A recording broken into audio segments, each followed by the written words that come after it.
It was a mistake to use the word. People may remember this from before they cooed Joe Biden when he said this, and Lester Holt had to offer it up to him. Let's talk about the conversation this has started, and it's really about language, what we say out loud and the consequences of those. You called your opponent an existential threat on a call a week ago. You said it's time to put Trump in the bullseye. There's some dispute about the context, but I think you appreciate that. I didn't say words crosshairs. matter. I was talking about focus on. Look, the truth of the matter was, what I guess I was talking about at the time was, there was very little focus on Trump's agenda. Yeah, the term is bullseye. It was a mistake to use the word. I didn't say crosshairs. I meant bullseye. I meant focus on him. Focus on what he's doing. Focus on his policies. Focus on the number of lies he told in the debate. Focus. I mean, there's a whole range of things that, look, I'm not the guy that said, I want to be a dictator on day one. I'm not the guy that refused to accept the outcome of the election. I'm not the guy who said that won't accept the outcome of this election automatically. You can't only love your country when you win. And so the focus was on what he's saying, and I mean, the idea.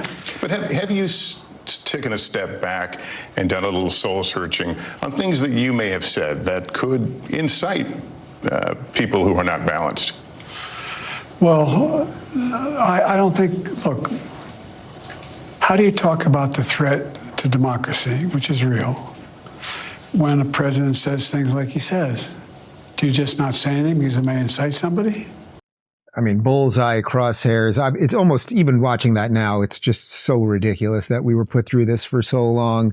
Since we're both sort of in agreement that the Democrats probably won't turn back on that, could you talk for a moment about how different being out there with Trump is at some of these events versus the way the media portrays it? Because when I came around on Trump back in 2019, after not voting for him the first time, it was because I went to an event. I actually went to an event by accident. I was just driving home from lunch, stopped at a Trump thing in Beverly Hills, and I was blown away by the love and the skin colors and genders and all the other stupidity compared to the way the media frames it. Yeah, look, I think that we should all just do this more, is get to the real world without TV screens or social media algorithms intermediating your actual perception of reality. I've had a chance to get to know Donald Trump. I've known him for several years, but I've gotten to know him particularly well after I left the presidential race. And what I will say is one of the things that stood out to me about him, which I like quite a bit in a leader, is his intellectual curiosity. He's a guy who doesn't pretend to know something about something that he doesn't know about, right? We talked about issues relating to the future of crypto or the central bank digital currency in the United States. And one of the things that I've seen him do in real time, I've had a front row seat to this through my own conversations with him on many of these subjects, is to watch him reason and level with a new subject and with getting a range of views around the table before he arrives at an actual perspective. That's a side of Donald Trump that people don't really get to see if they're just consuming the media's portrayal of him.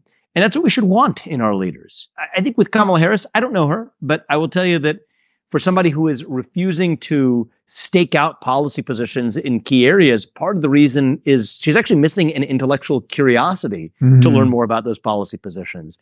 And note, David, that's not a particularly partisan point, right? You could have somebody who's deeply intellectually curious and lands on the other side of political questions from you and I, who I would still respect as somebody who's curious enough to really have their own views challenged and then to have conviction in the views they espouse.